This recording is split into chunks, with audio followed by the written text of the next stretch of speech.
Saturday, October 25th, there is a benefit for Flanders Fire and Rescue. It will take place at Mount Olive High School.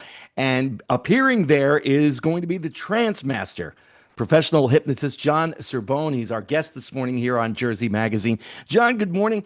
We see hypnotists in TV shows and movies. What is it actually? What is hypnosis? It's a relaxed state of mind that you go into a minimum of seven. I think that's easy to learn times a day.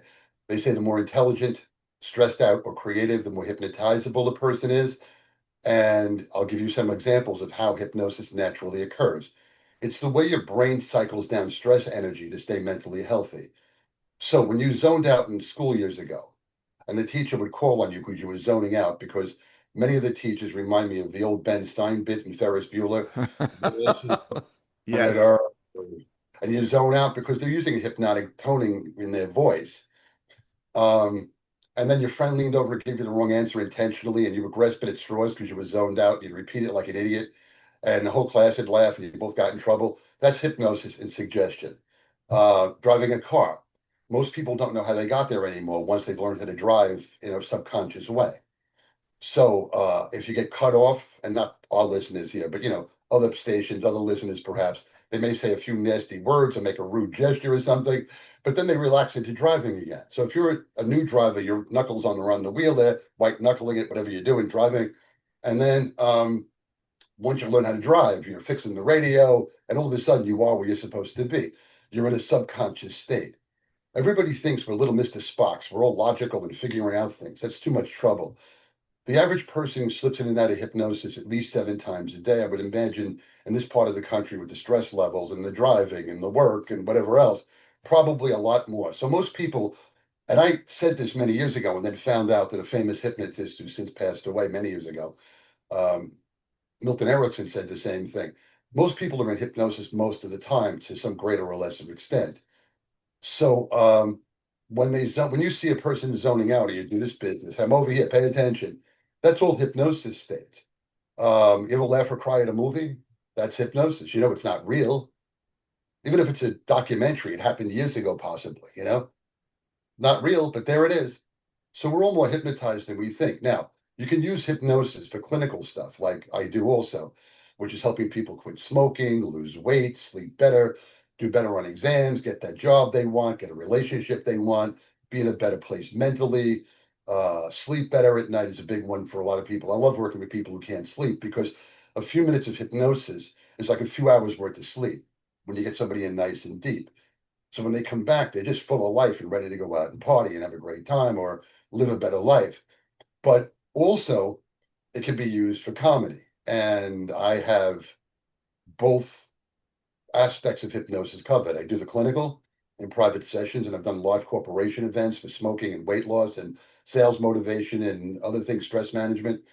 But I've also done a lot with comedy hypnosis because my beginnings with hypnosis started at 3 years old. My dad was a New York City policeman, used to take the work home with him emotionally, and he would yell a lot, and I didn't like it. So I went upstairs and invented what turned out to be my own self hypnosis technique.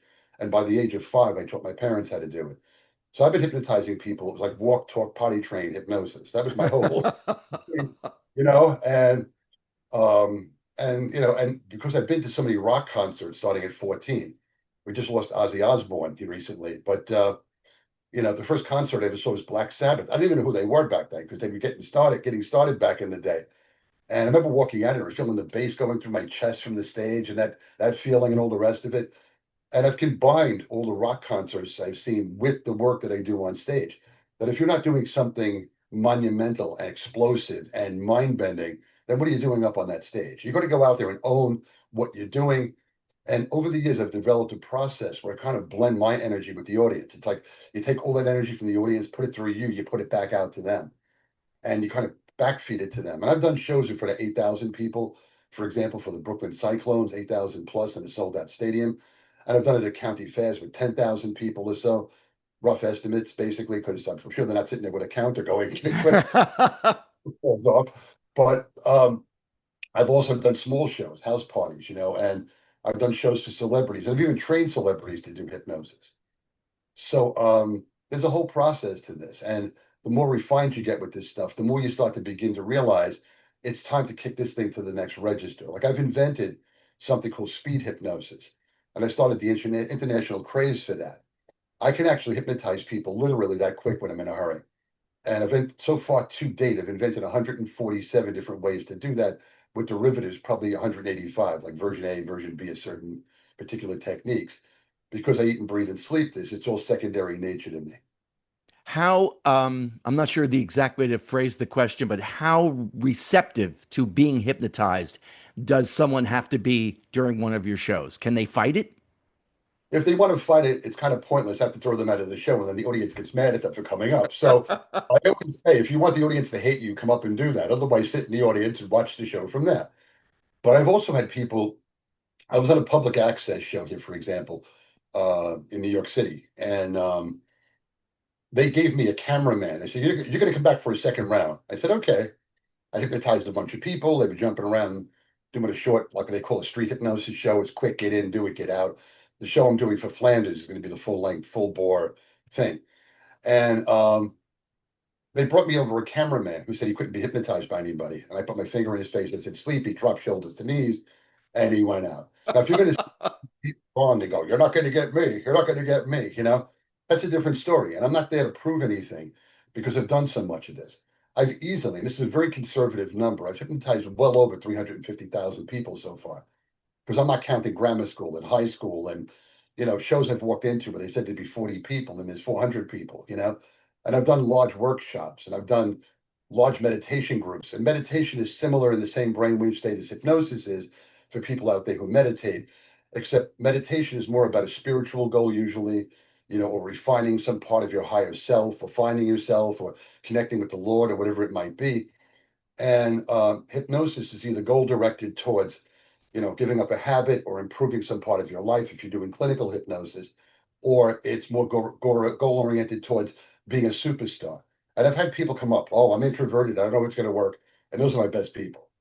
I wanted So to ask you, you mentioned meditation because I wanted to ask you, there is a trend in sports where teams are going through a meditative process either before a game or before practice or both. And I've actually done it with some high school students to get them to relax before a practice. And they come to me and say, can we do that again? But it yeah, seems very, very similar to that. There's a relaxation that's involved. There's an opening up, if you will. I'm glad you mentioned that because as I was watching and going through your story, I'm thinking this sounds a lot like there's a connection between hypnosis and meditation to some extent. there is. It's the same brainwave state, frankly. I mean, if you watch a brain monitor when a person's in hypnosis, the brain waves will shift. And I've seen video of this. I had friends who had purchase computers and put electrodes on people's heads, and it's too much work, that stuff. But you can actually see a three-dimensional graph where the brainwave patterns drop down to a lower level of relaxation. And I'm a certified sports enhancement hypnotist also. I've done sessions with people in the major leagues. I had a guy come to me once years ago, can't drop any names, obviously, but his mother called up and said, I heard you do this sports hypnosis stuff. My son's in the major leagues. He was a pitcher. His game slumped, and they put him back in the minors. Now, at this point, because of the money in the majors versus the minors, he had two houses, three cars, bling jewelry, everything on credit, and no money suddenly. And I did one session with him, and this is a long time ago. I was making reinforcements of the recording. I was recording the hypnosis portion of the session on audio cassettes. So that goes back a few minutes. And he got back in the majors within, I think, 2 weeks.